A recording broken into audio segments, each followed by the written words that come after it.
Hey, what's going on out there in IE network land? And you know what time it is? What is 8 p.m. Eastern Standard Time or so?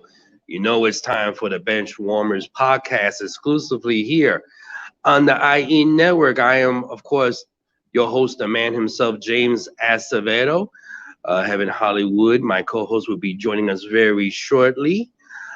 Please like, comment, and subscribe to this show and to this wonderful channel, of course. Shout out to my extraordinary producer, the director, Wes Clark. And of course, to you all out there listening and participating in the chat room and commenting and watching and listening to every word that I say when it comes to the word is sputs. And by the way, we have some donations you can do if you can. You can donate to the IE Network on the Super Chat right on here on YouTube. And you can also donate by Cash App, the IE Network. I think it's $ IE Network. Also, myself, I have my own Cash App, Jimmy Ace Cash on Cash App, along with Heaven Hollywood's Cash App, which is $ Heaven Hollywood. And I think that's about it. Yeah, so without further ado, let's get this show on the road here. Well, you know how that saying goes, why some things, how's it go again? Where some things might change, some things remain the same. Now, who does that motto fit? You know, what have I been starting off the show with when it comes to my monologue almost each and every week for the past 2 months or so? It's not NBA, and thankfully, you know, hasn't been anyone passing away. It seemed like there was a trend for a while doing that, and it's not also anything other sport. But oh yeah, that's right. It's usually my Yankees, my New York Yankees, or baseball in general. And what a shock! That's what I'm starting off with this evening. And trust me, I don't like to always start off with this all the time, but hey, when there's smoke, there's fire, and you can't put this fire out, it's hard for me just to look away and just walk the other way and not try to douse these flames somehow or entice them one way or the other, depending on how you look upon it when it comes to my comments. So we had the All-Star break. Yesterday, you know, they had the home run derby. I know Alonso. I keep saying Alfonso. Pete Alonso, the polar bear, which I don't know why he's called the polar bear, by the way. Anybody that knows that, please let me know why. Wes can heaven tell me, that'd be nice. But he won back-to-back home run derbies. I remember last year there was no home run derby because of the pandemic. They didn't have no All-Star game last year. And let's be honest, the All-Star game should be in Atlanta, but I digress. We all know why that happened for more than one reason. You know, politically, not just in Major League Baseball, but outside of baseball too. But anyway, moving right along, you know, the home run derby. Okay, I mean, I watched like few seconds. You know, actually, it might have been just a few seconds, more than like a few minutes. And okay, it's nice to see Otani there, and then it's nice to see, you know, certain other players there, and it's like, okay, that's nice, but you know, baseball, you know, has a long way to go before it goes back to where it was, as far as the popularity and as far as the nostalgia that it once had. But before I comment on that, let me get back to my Yankees here, which it's funny. It was just a few days ago. They just started this road trip, the last road trip of the first half. They had 3-game series in Seattle against the Mariners at Seattle, and then the next 3 in Houston against the Houston Cheaters. I mean, the Houston Astros. Sorry. They won 2 out of 3 against the Mariners, and let's be honest, with the Mariners, I mean, the Mariners were supposedly hot at one point, but I still see them as not really a great team. So to me, they should have swept them. They lost the last game of that series against the Mariners, and there was some little hijinks at the end where DJ LeMahieu got hit at his final at bat, and he didn't take liking to it. I forgot the pitcher's name that did it, and at the end of the game, it kind of got a little, you know, people benches cleared. You know, no one did anything, which most baseball interactions happen when it comes to these so-called altercations do nowadays. But that was kind of like, okay, well, maybe this will spark them to do well. And then they actually won the next two games against Houston, which was a little surprising in a way because I wouldn't have been surprised if the Astros swept them, especially being in in Houston. And it seems like the Yankees never win in Houston. But let's be honest, ever since the this banging trash can um, thing happened, the Astros are not as good as home as they once were. Ever since this scandal happened, it seems like now the Yankees can play well in Houston.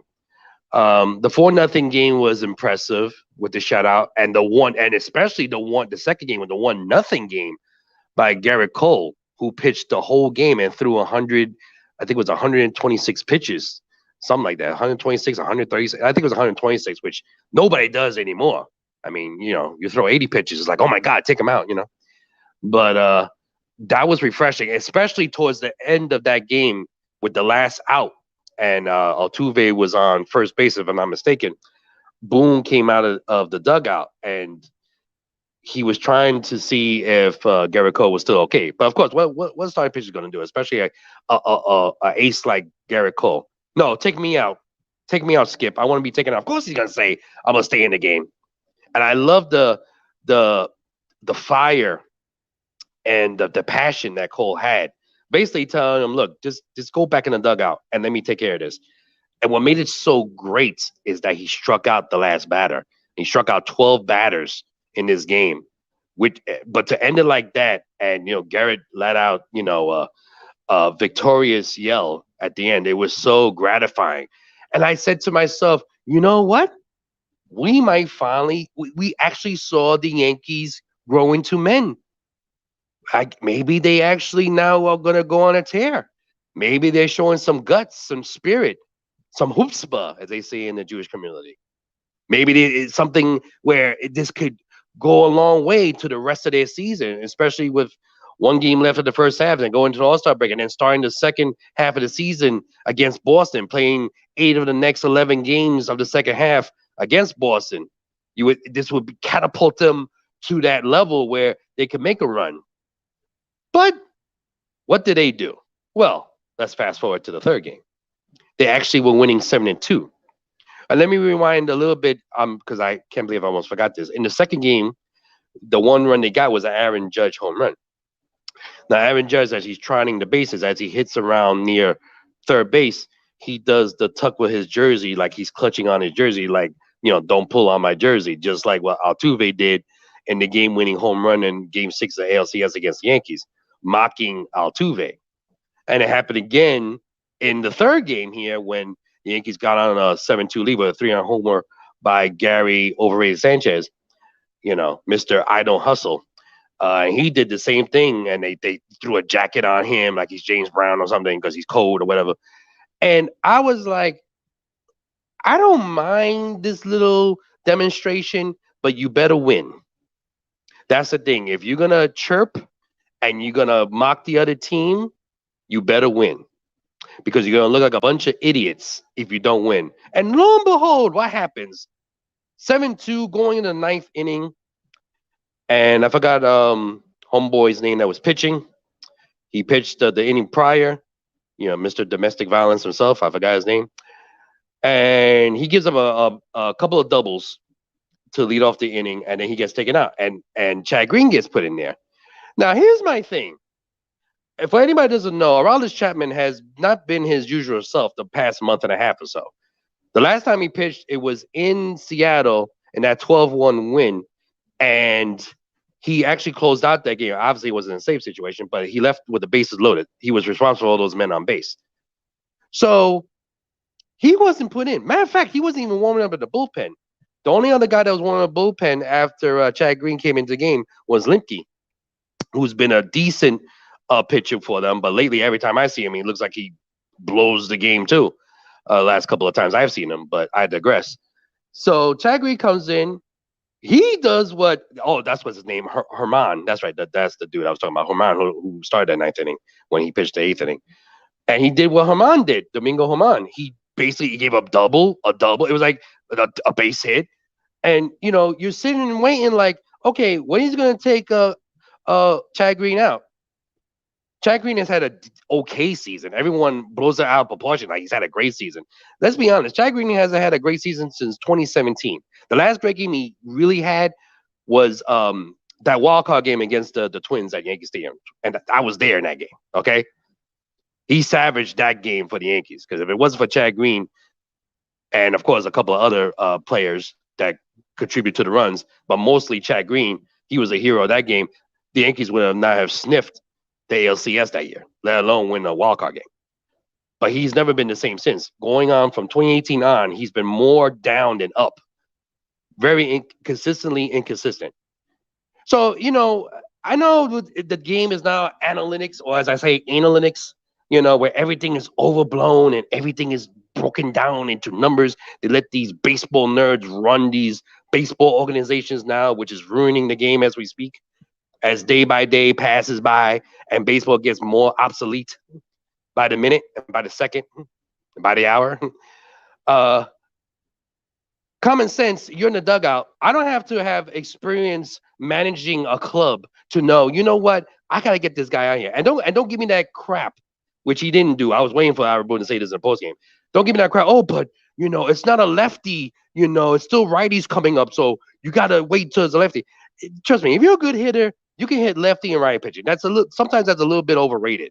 Unless that person's career is not good against a certain lefty or right, then that's different. Or a particular righty, like a certain pitcher who throws lefty or right, then that's different. But not just because of the lefty in general or righty in general. Oh, they're gonna suck. That's not the case for the most part, especially nowadays where everybody swings for the fences. And, it's just. But anyway, so Lemke for the third time, mind you, the third time he got called up in the bullpen to warm up 3 times, not one, not two, but 3 times. He still leaves him in the bullpen warming up. Chad Green's still in there. Now, who comes up? It is the little Keebler elf himself, Jose Altuve, comes up to bat. Now, the last time we saw him against Chad Green, he hit a moonshot in Yankee Stadium to salvage the third game in that series, which almost negated that whole great series the Yankees had, taking 2 out of 3. So it's not like Boone. I mean, unless Moon is complete, or I should call Aaron Buffoon and not Aaron Boone. Aaron Buffoon, AKA Aaron Boone, unless he has his head up his rear end, he knows that he has a history against Chad Green. And don't give me that righty versus righty crap, because that didn't mean nothing all the other times, right? He knows he hit a home run against him back in the Bronx back in May, right? So you would think, either I should walk this guy because I don't want him to kill us again and make us even bigger fools than the last time, or, just bring in Lemke, even though it's a lefty throwing. Something to change the pace, right? No, what does Boone do? Buffoon does? He sits there and watches as Chad Green throws a batting practice pitch to Altuve, and he hits it to the moon, Alice, for a 3-run home run. They won the game. Just when you think it can never get any more embarrassing. They had embarrassing losses against the Angels in the Bronx a couple of weeks back where they choked a lead. They choked this lead 7-2. I mean, they're the only team in baseball this year where they choked 5+ runs with a 5+ run 9th inning lead at home and of course on the road. Embarrassing. And what does Aaron Boone do? Oh, because he was asked about why Aroldis Chapman wasn't brought in the game, because although we know he's had issues, don't you think it'd be a perfect situation with the All-Star break coming up? You have a 5-run lead, especially if you start off with a clean slate with nobody on the 9th. That would be the perfect scenario for him. But what does Aaron Buffoon say? Oh, well, that was not the right situation for him. We got to give him like a better situation. What's more a better situation than a 5-run lead with nobody out and nobody on at the top of the 9th inning to start off the inning with a clean slate? How is that not a great situation? Aren't you trying to uplift your closer to give him more confidence? Obviously, you have 0. But the thing is, you're going to need Aroldis Chapman if you're going to even sniff the playoffs, let alone try to win a championship. I mean, you just basically are saying without saying, I have 0 confidence in Aroldis Chapman. You were better off just saying, look, I have no confidence in him. I wasn't going to put him in the game. But you were saying that was not the right situation. So what is the right situation? A 10-run lead? 15-run lead? I mean, come on. You're going to need this guy. It's not like he hasn't been in this situation before. Now, this has been worse than the other couple of times at the Yankee where he's had a little bump along the road, where he got a little wild or whatever. But then he got back right in place. Now, the only way that's going to happen is if he goes back out there on the mound. A player's ego, with his confidence, it could be shattered if you don't show support. If you don't do that, I don't care how good you are, it's going to affect you psychologically. And that hurts more than physically. You rather wish he was hurt than this going on. So what? So I mean, are you ever going to use him again, Aaron Boone? It's like you want to get fired, or that management ain't going to do nothing because they got your back regardless. Well, guess what? Keep this up. Come back to me 3 months from now and see if you have your job. And better yet, tell your buddy, what's his name, Brian Cashman, that he's going to be out the door too. Keeps this up. Now, I don't want to hear. I hear from people all the time, oh, just a spoiled Yankee fan. It has nothing to do with being spoiled. I'm not one of those idiots that go out there and say, well, but get this guy, get that guy, da-da-da-da. I'm about, getting a mixture of your own homegrown talent with some veterans like they did in 96 and win a title. That's how you really do it, not rotisserie baseball like fantasy league the way it is nowadays. I don't want to do that. But here's the thing. When you spend over $200+ million, 200 million, you know what?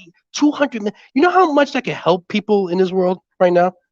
It can help countries, tons of countries, especially small countries that are going through poverty. 200 million. What we've gotten for over 200 million? What have we gotten all these years? Nothing. We haven't even won a pennant. When you spend that much money and you have that trademark that you wearing on the left side of on the hard side of your jersey, and it's a big time brand, and you're the biggest sports franchise in the world, there's some high expectations. And those expectations is because of the success the franchise has had over 100+ years. So in other words, they're like victims of their own success, not to cry over it, but I'm just stating the facts. So when you have those high expectations, it's just like anybody that's a super duper star, like when Prince was alive, right? You expected the best, right? You weren't going to accept just a mediocre performance. And he always gave it. He always gave a great performance. That's what you paid to see.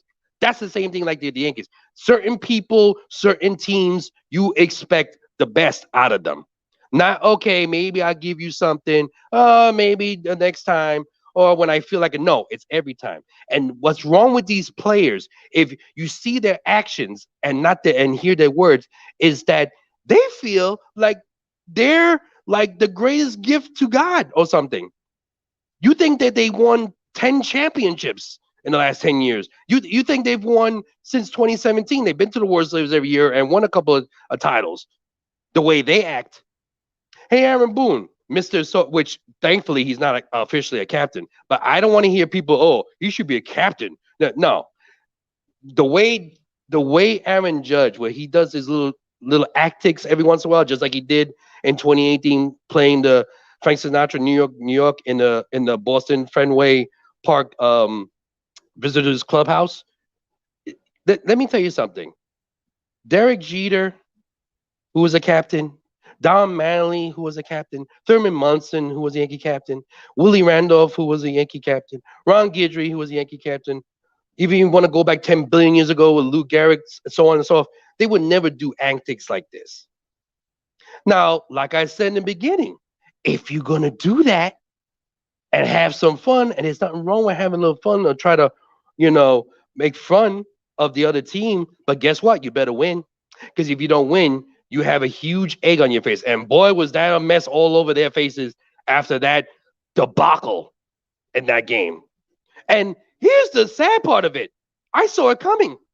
It wasn't like this is a shock. No, this has been the MO all year of this 2021 season for the Yankees. It's like they're like a person that when they do something good, they can't help themselves and do something bad. It's almost like, oh boy, I did something good. I gotta make up for it and do something bad. So one step forward and 10 steps back, basically. It's like I mean, there's no accountability. See, this is the problem with sport. In sports in general nowadays, this is the problem. There's no accountability. There is no accountability for players. There is no accountability for umpires, referees, and all these sports. Nothing. Owners, nothing like that. No accountability. If there was some accountability, I bet you they'll change their act. Now, that will never happen because, especially in baseball, when the union is so powerful, they basically, print their own money for, the way they are. And that's a problem. But see, let's not forget, back, 40, 50 years ago, the players didn't have power like this. So I'm not saying the players don't deserve the money they get. But, when it gets to this ridiculous part where they're making, especially these top line players, hundreds of millions of dollars, I think you have a big time responsibility to yourself, to the people you love, to the fans who pay your salary, because in a way, they do pay your salary. Because they're the ones coming to the games. They're buying the tickets. They're buying the merchandise. They're buying the beer, the pretzels, all that other stuff, right? It all goes somewhere, right? It goes in the owner's pockets, going in the player's pocket. It goes in the vendors. They probably get like a couple percent. and the players get the rest or whatever. But my point being is, you have a big time responsibility. You should go to bed every night tossing and turning, knowing that, is this the best you can do? Being, what is it, 4 games above 500, and you're the Yankees? And you say this is acceptable? This is not acceptable. Now flip it to the other side. The Mets are in first place, right? They deserve to be in first place, but also let's keep it real. They're in the division that's not that good. The Mets are the only team that's above 500. But guess what? Nobody expects the Mets to do good.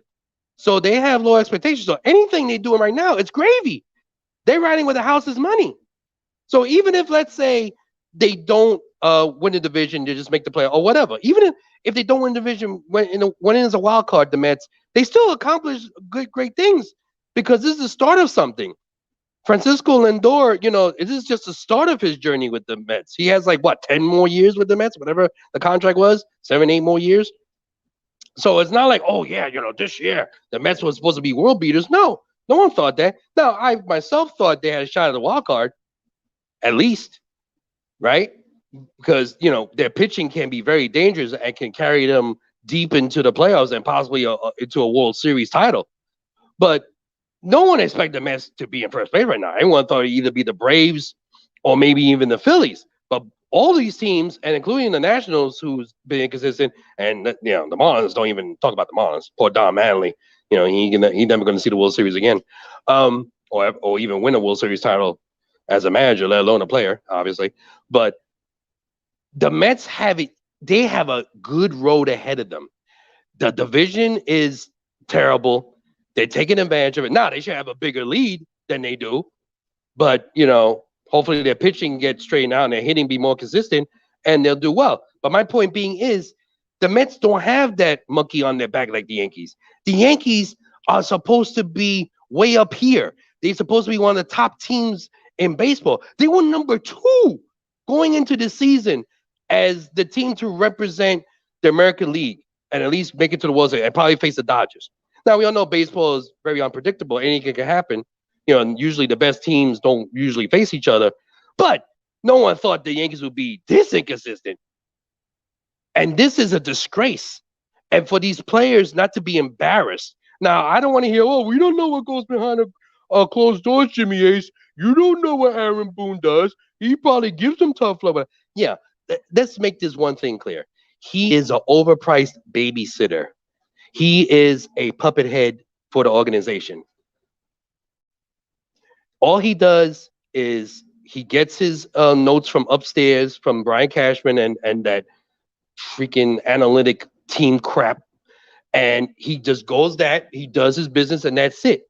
Now, as a man and as a human being, I don't want a job like that. I would like to actually be a manager and manage people. See, if you look at the definition manager, a manager is supposed to be a person who runs a group of people, who basically makes sure everything is working in a everything's working together, that people are working together, people are doing what they're supposed to do, and keep them in line.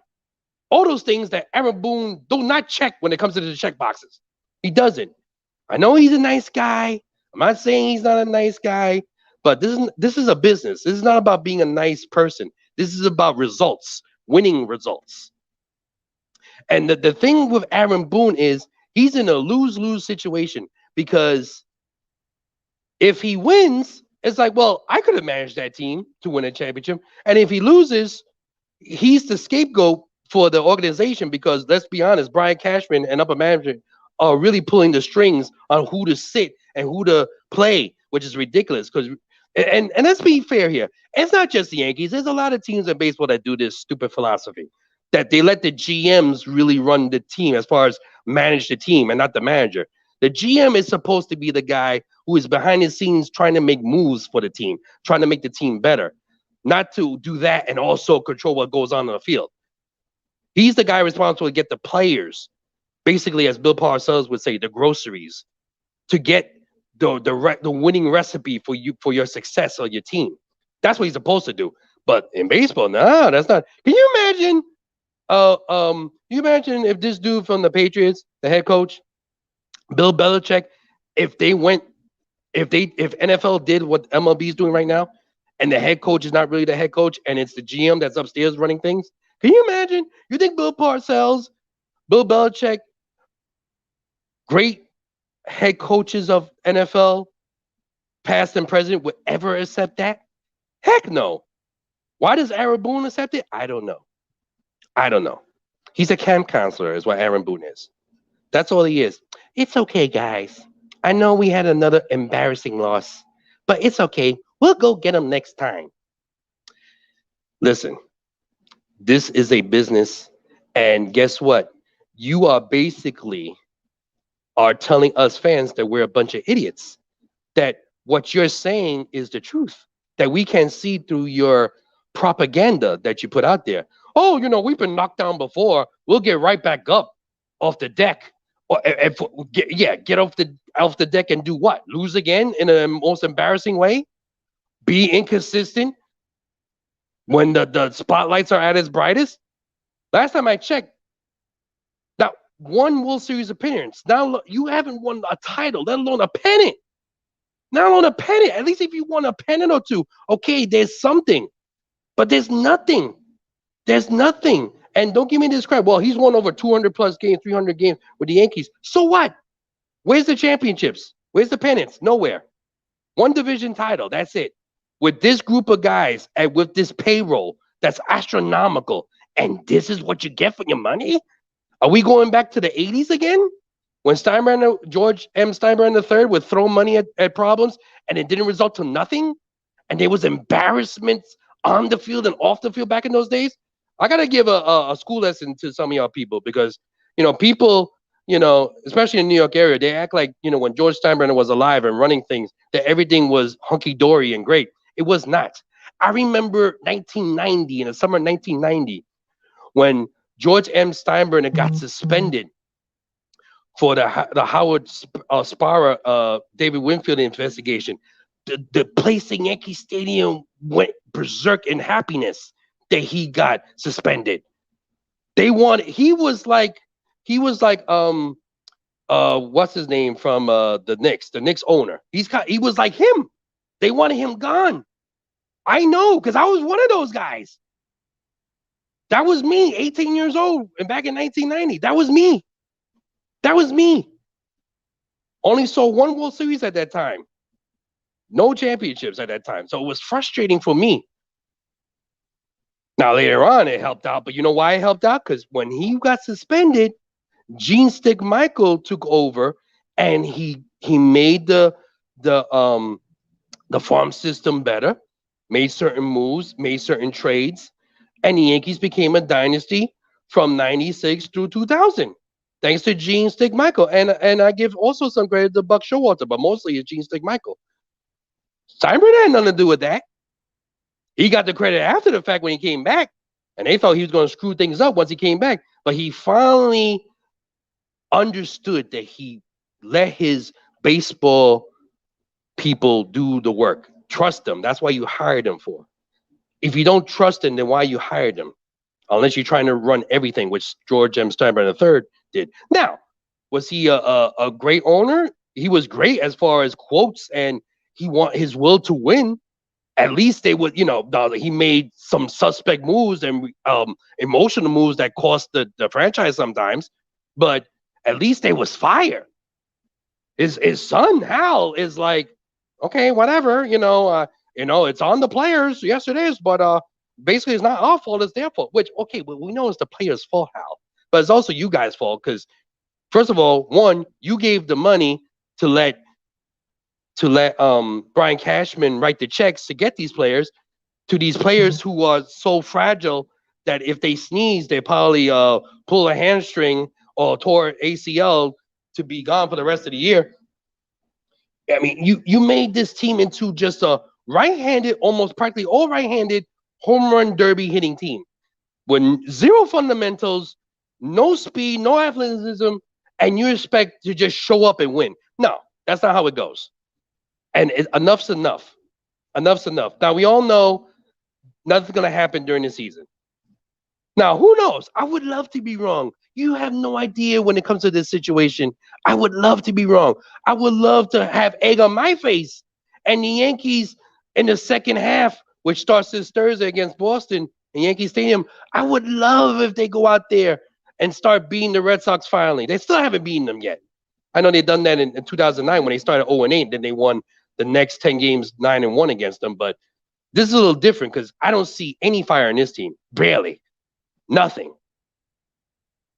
And when they do show something, it's almost like they get scared and go, oh, wait, we're doing good. We got to go back to, being stupid and playing dumb and, have base running mistakes, get us out of innings and choke leads and have zero accountability.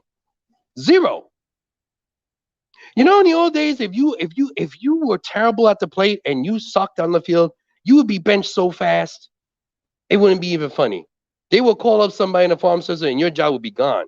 But I know that's the old days. I understand. I don't want to sound like that old man, get off my front yard thing, but I'm just saying it goes back to what I was saying earlier. There is zero accountability.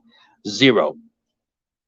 If Joe Schmo or yours truly gave a performance like the Yankees have did in this first half, we would be done. If my show sucked on this channel, you think I would be here right now? Do you think Heaven and do you think Wes would be happy? You think I'd be still on here? No. If I didn't bring it like I always do, forget about it. If I came on here, I was like, okay, ladies and gentlemen, I'm just going to sit here and read you a story about when baseball started and when the NBA started. If I did a boring show and continuously be inconsistent, you think I'd be on here? No, I'll be held accountable and I'll be let go. That's how it goes. We all have responsibilities and duties in life. We all are held accountable. No one's above or below. Case closed. And that's the problem with MLB in general. Not just the Yankees. I'm just picking on them because they're my team. And I'm sick of them. I'm sick of them. It's to a point where, like I've said in the past, I don't really watch a full game no more. I just go by my emotions. I look at the score and I go, okay, I'll check out back the score later and I might watch the game. Or there's times I totally forget the game is on. And I go, oh yeah, that's right. And what's funny is that the two games I didn't watch against the Astros, they won. This one, when I watched the last couple of innings, they lost. So I don't know if I just jinxed them. I have no idea. But that's not an excuse. They are supposed to be professional baseball players, just like the rest of baseball. Professional baseball players that have zero fundamentals, zero baseball IQ. Be nice if they would know how to bunt in certain situations for once. Suicide squeeze, safety squeeze. God, at least we can see that. No. And that's why this sport, once again, like I said, that's why this sport is going straight down the toilet. and the Yankees are in the lead of it.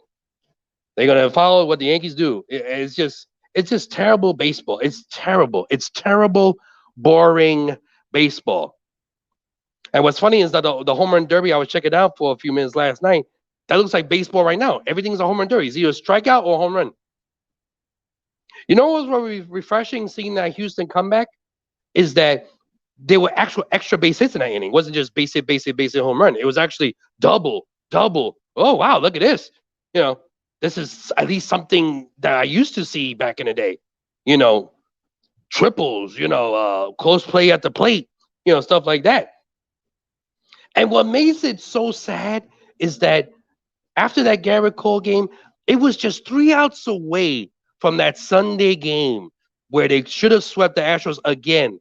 I was going to say, wow, you know what? What a great way of them to end the first half. And now we can look into the second half where this could spark them, this could surge them to a big-time streak. And they could actually get 10 games over 500, then 15, then 20. But what a shock. I was wrong. And the thing is so sad, I wasn't surprised. I was not surprised. It's just terrible. Excuse me, just terrible. Just terrible, terrible, terrible. It's just, I remember just watching that as Altuve hit that walking. Anyway, I digress. I have my co-host here, Colin Hollywood. Let's move on and go to the NBA Finals. Ben Simmons, he's been talked around the league. I think. What's up, man? What's up, man? You sound really, really muffled. I'm gonna keep taking my mic off because I'm in the gym, so I don't want to have it interfering with your show. Gotcha. But you sound really muffled. It's like you're buffering in and out. Oh, okay. Now you don't. It must have took me coming on. Are you thinking you're the straw that stirs the drink, like Reggie Jackson said to 3 months? Yeah, the straw that stirs the drink. But I'm just gonna listen, and whenever you see my mic unmuted, you should be able to see it. I'll just jump in every now and then. Gotcha, Sounds like you're a little under the weather, brother.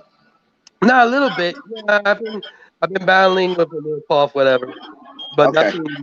nothing. You know, I haven't been like super sick or nothing like that. Just a little bit. You know. No COVID. As long as no COVID, you're fine. Shut your mouth.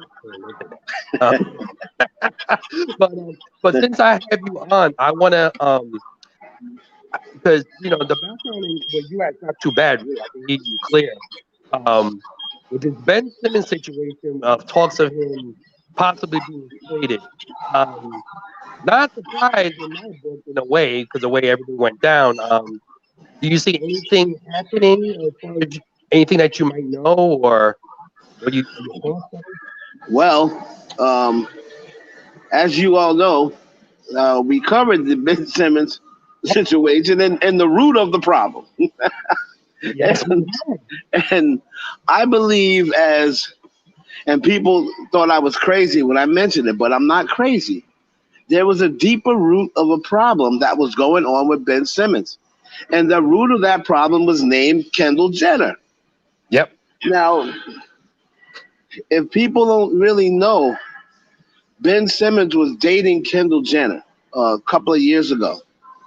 And when he was dating Kendall Jenner, this dude, a lot of people was talking about, might be the best player in the NBA, or at least transcending to that way.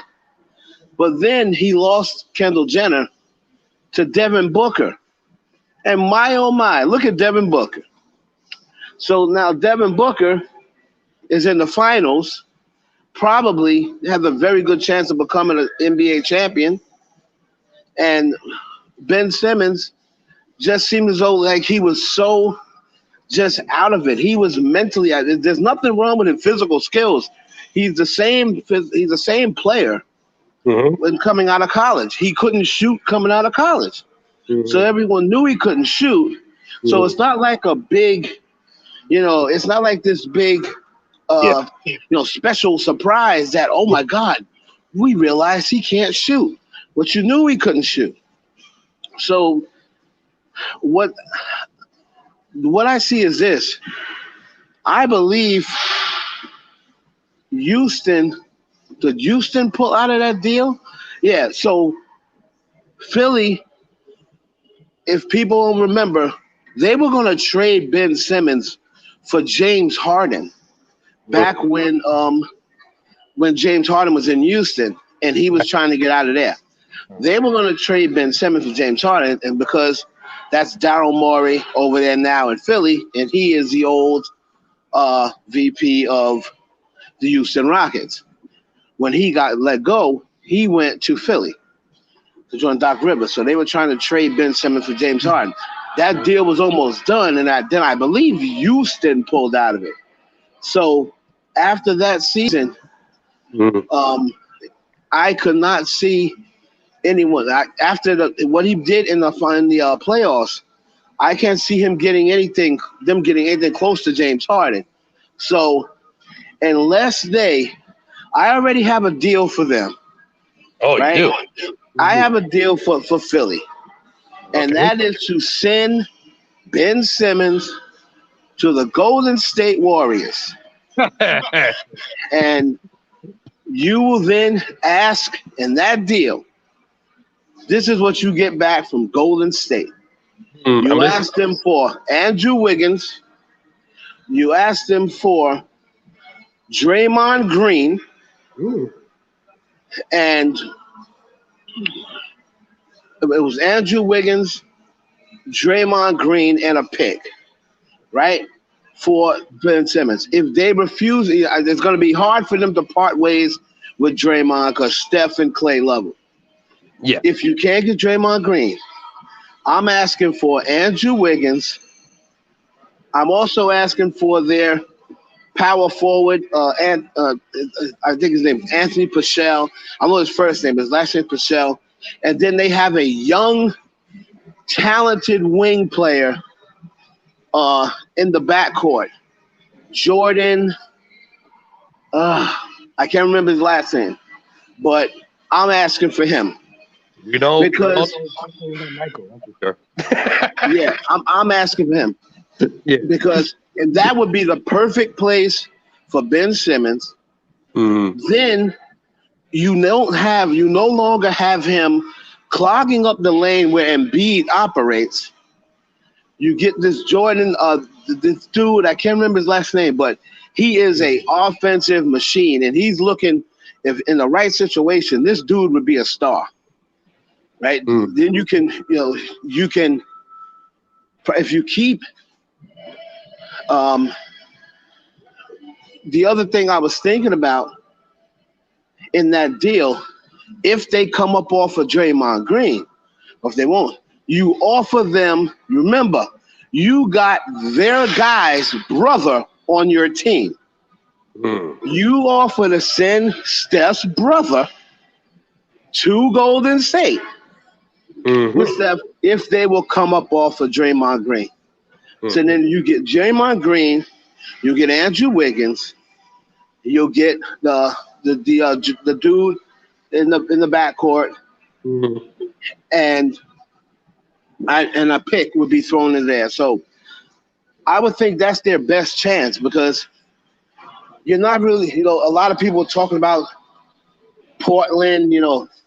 I'm not trading Ben Simmons to Portland for what's his name? If I'm Portland, McCullough, I'm not getting rid of McCullough. Now I know if you want Dame Lillard, who's already talking about leaving, if you want Dame Lillard to walk out of Portland, you send Ben Simmons over there, and you will get him walking out of Portland because they need a switch up, but they're not gonna. If you're gonna get rid of McCullough, you better bring in another two guard that you think may fit better with Dame Lillard because that's been his backcourt mate for years. So I don't think, if I'm Portland, I don't know if I'd do that. Philly, it doesn't really make them that much better. unless CJ is going to play the point guard. Let's see them color. So, if you can't get that deal from Golden State or something similar, then you're going to be forced to keep him. And then Doc Rivers wants to keep him anyway, but you're going to have to get him to a therapist or something. Yeah, he needs he needs a witch doctor. He needs something because Kendall Jenner done put something on him. He needs a witch doctor or something because he was not playing like that before. Yeah. So that's my whole thing with Ben Simmons. They can't get a deal from Golden State on those players. You might have to hold on to them and see how next year. But the problem is, Joel Embiid ain't all that happy with him. And Joel Embiid is your star player. So you're going to have to deal one of them. You ain't going to deal Joel Embiid. Yeah. I mean, they were burning Ben Simmons jerseys. So I would, if I'm them, I try my best to ship him elsewhere. He might need a change of scenery. He's much too thin-skinned. I know. Yeah, he is. He didn't have I know he acted as though, he was saying the right things. He loves Philly. This and another. He didn't respond good. One thing I did like about him, he did not respond to the burnt jerseys. He's just basically saying, you know what? If I was him, I'd probably be burning my jersey too. I got to get better. So, you know what? Forget all that. I got to get better. Get better.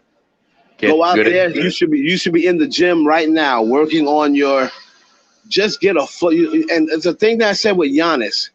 This is the thing. This is the difference when people say, well, Giannis can't shoot either and he can't shoot free throws either. This is the difference between Giannis and Ben Simmons. Mm-hmm. Ben Simmons, last year in the playoffs, he was shying away from contact because he was afraid to go to the free throw line. Mm. He was afraid to go to the free throw. He was passing up layups and dunk opportunities because he didn't want them to foul him because he was so afraid to go to the free throw line. Oh. Giannis has probably thrown 10 air balls, but he still continues to stay aggressive. He don't care. Yeah. So he's gonna continue to shoot free throws and go to the free throw line because him throwing air balls and them counting and stuff like that when he's at the line, that doesn't bother him because it's all in the, he's practicing his motion. He's gotten better. He has gotten better with his 3-point shooting, even though he's still not great, but he will knock down 1 or 2. And if he gets a hot night, he may knock down 4. Ben Simmons doesn't even attempt them. So you gotta take them to make them, right? Yeah. So that's the difference between Giannis and Ben Simmons. Giannis seems willing to get better, and Ben just doesn't seem as though like he's stuck in his ways and say, you know what, this is what I am. So I'm not even going to attempt to get better at shooting threes or that because I'm not going to be any good. So I think that's the difference between those two. Gotcha. Excellent points. And we'll move right along real quick at the NBA Finals. And I think we're forced tonight. I'm not mistaken. And Bucks are up 2-1. The Suns are up 2-1. Suns are up 2-1, yeah. I would like to see that. You break it up again. Break it up again? Hold on. Yeah. Let me see. How about right now? Yeah, when you're right there, you're good. Okay. Yeah, I was saying the Suns are up 2-1. The game 4 is tonight. The series I think game 4 is tomorrow.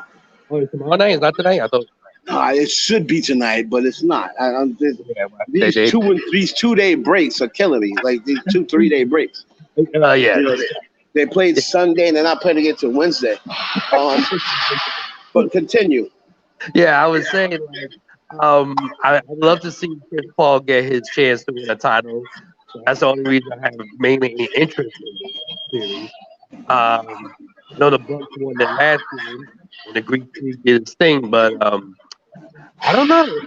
I still think the Suns should be still able to win this series. I I haven't got any of your thoughts of who would win this. Um, What your intake is on this. I go back and forth. I started out saying I want CP3 like to get his ring. But then as it goes on, I'm starting to find myself rooting for Giannis. Now I do know that Giannis will have many more opportunities than Chris Paul. This might be Chris Paul's last opportunity. Oh, absolutely. But Giannis may get more opportunities. I don't know how many more better opportunities he's going to get. Wow. The Nets were hurt. I mean, like I said, if Durant's foot is an inch shorter, the Bucks, we ain't even having this conversation. The Bucks would have been home. Yeah.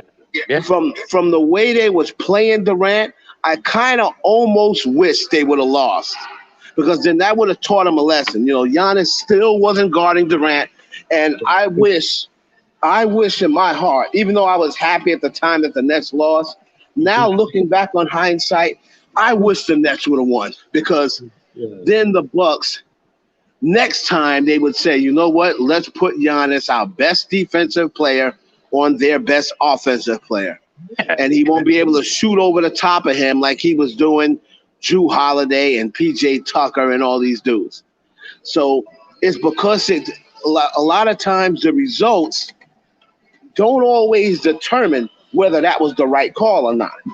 So just because he ended up coming up an inch short and then they ended up winning the game, they're going to say, oh, see, we played it the right way. Well, no, you didn't. You just got lucky. Yeah. So I don't know how many more times a better chance Giannis is going to get, because if the Nets come back next year as the Nets, this team right here, the Bucks ain't beating them. Yeah. And ain't nobody going to beat them for a while. If they're going to roll KG, Kyrie, and James Harden out there for the next 2 or 3 years, well, guess what? The Nets are going to be, as long as they stay healthy, they're going to be in the finals the next 2 or 3 years. So I don't know about the better opportunity, but this is CP3's last opportunity. Unless next year he goes to like the Lakers or something like that. Yeah. This will probably be his last opportunity to win a championship. And it's just that it's perfect for him, because more than likely, if they do win, he'll probably be the MVP. And then he got the right mixture. The thing about Chris Paul, the funny thing about Chris Paul, the great as he is, he never can find the right generation to play with.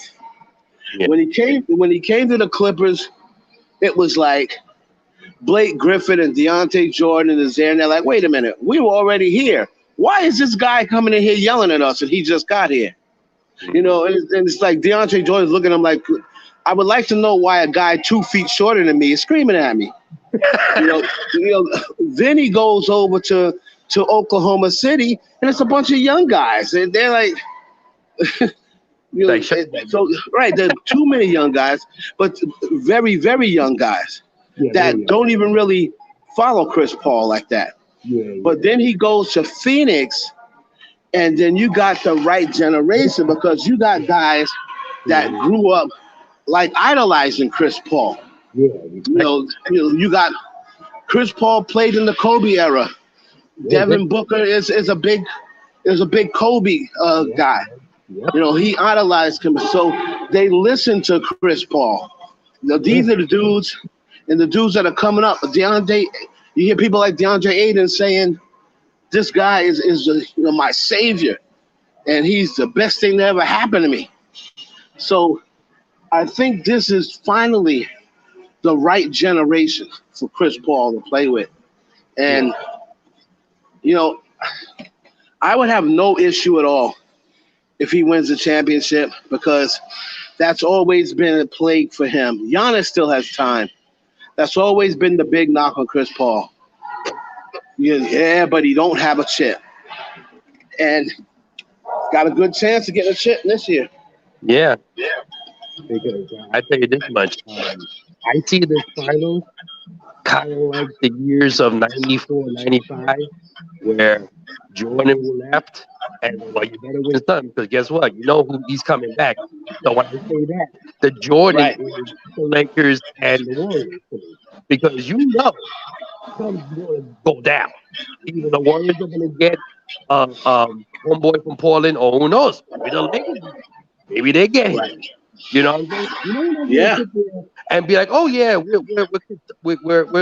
complacent. Yeah, we'll stick with the same team we have, and we're still doing it. No. They're doing Right. they're doing something major, at least one big move or something. I And, agree. and guess what? The Suns and Bucks will probably even sniff getting close to the thing. Like you said, the Nets do what the Nets do, and the West, the Lakers and the Warriors back to where they were. Oh, please. They better take advantage of the situation. Either team. Because they're going to be like, well, I'm going to be that in between where after the Lakers won, and then the Lakers won again, or when the Warriors won, and they went away a couple of years, they came back again. You know, take Right. advantage of that because that window is very slightly open. Yes, slightly. It's about to be shut. Slightly. So I'm telling you right now, as much as it pains me, I wish the Nets would go away, but they won't. You know, I'm so glad they got eliminated, unlike you. Um, but, Right. but let's be honest, we got to keep it real. This is what we're all about here. The Nets, unless some major injuries happen on the team, like the Golden State Warriors, the Nets are coming back. The Lakers are coming back. Already, LeBron has said that he wants to retire as a Laker. You know, he said he wants to retire as a Laker. So hopefully, you know, that'll be the case because you know I'm tired of seeing him moving all over the place. So it'd be nice to stay at one place for a little bit for once. But like Kevin was talking about, you know, this series, I'm still rooting for the Suns only because I want Chris Paul, I want CP3 to get his ring, and you know, and the Suns. I mean, think about it. The last time they were in the finals, 1993. I was 20 years old when they faced Jordan. When Jordan and his Bulls were going for the first three-peat at the time. And that was the only finals that I rooted against the Bulls. The only time. And the only reason why I did that was because of that conference finals game 5 that year when no foul call was given to this guy, you know, on the Knicks. Ugh. Frustrating me with no end. You would think I would remember his name, but thankfully I don't remember right now. But I mean, he got fouled left and right by Jordan and Pippen and Horace Grant, and not one foul call. It was unbelievable. Couldn't dunk the ball to save his life, is dependent on it. Even if the ball was lighter than a feather, couldn't do it. And I remember Jordan stealing the ball, give it to B.J. Armstrong, and they got the dunk. Anyway, but this is what I'm saying about right now with this NBA Finals. This is like when the Houston Rockets took advantage of those 2 years when Jordan was gone, and they won those back-to-back titles. This is gonna be the in the NBA history when they looked upon this. Not to say they didn't deserve to win the title. I'm not saying like the Rockets did deserve to win those 2 championships back then. Just like whoever wins this series will deserve it. But my point is they better win it because if they don't, they ain't never gonna see opportunity come this close for a very long time. So I'm still gonna root for the Bucks. I mean, excuse me, I keep saying Bucks. I'm gonna root for the Phoenix Suns. Nothing against the Bucks. I don't hate the Bucks. Now, if this was Vin Baker and Bucks back in the day in the 90s, yeah, then I would hate the Bucks. But you know, this Buck team I don't hate. I like the Greek Freak. I like the team they got. So if the Bucks will win, it wouldn't bother me. So it doesn't really matter either way who would win. It's not like I would lose sleep at night if Chris Paul don't win a chip. But if he doesn't win the title, you know, my thing is as long as they deserve to win the title, that's all I care about. That's all I care about. As long as they win a title, as long as and they won it fair and square. You know, there was no stupid referee call that cost a game or something like that, and they got a free game, you know, free win. Then that's all I care about. As long as they earn the championship, that's all I care about. Just like with LeBron, when he won that second time with the Heat, that was one of his most earned titles. To me, I said, wow, he really earned that one. And he really earned the one with the Cavaliers, coming back down 3-1. I remember being on my show, you know, on the Benchwarmers saying, hey, you know, kudos to him. As much as I don't like LeBron, I gave him all the credit in the world. Kyrie Irving had a little bit to do something with that, getting a big shot in that game 7 and playing well too. But LeBron really carried that team, being down 3-1, and the rest was history. And so I always give credit where credit's due, even with people I don't like, because that's what you're supposed to do. You put your personal likes and dislikes aside on a person, and you go and you be professional and you tell it like it is. Regardless, you go on by their performance, not if you like them or don't like them. You know what I mean?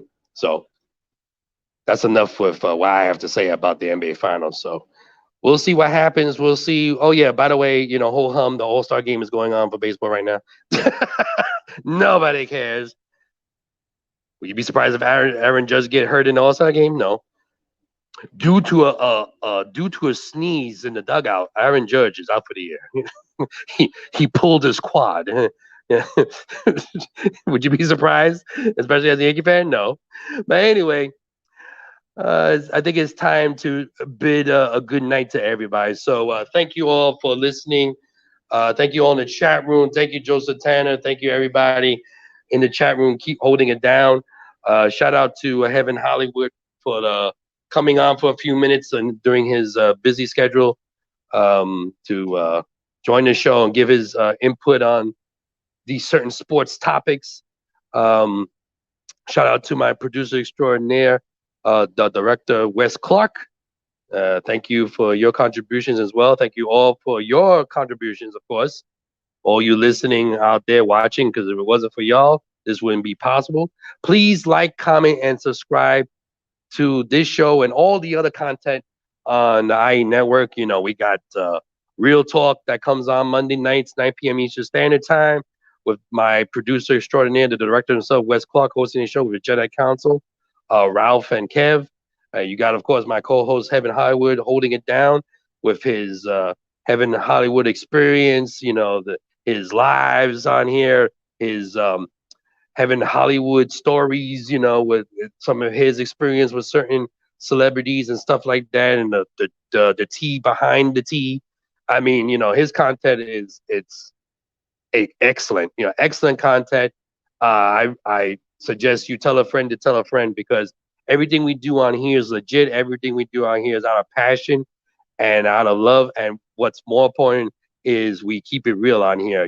We don't put on no propaganda. We don't do none of that stuff. We tell it like it is. We tell the truth, and that's what we're all about. Whether it's sports, whether it's entertainment, whatever. That's how we run things, and that's how it should be.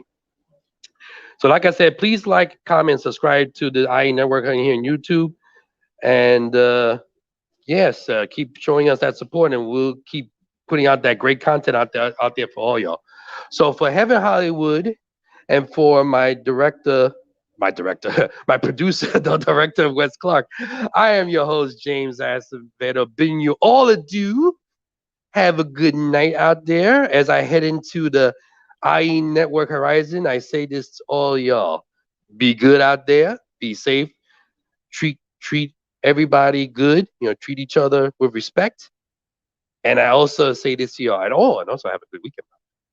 I also say this. Ladies and tomatoes. Peace.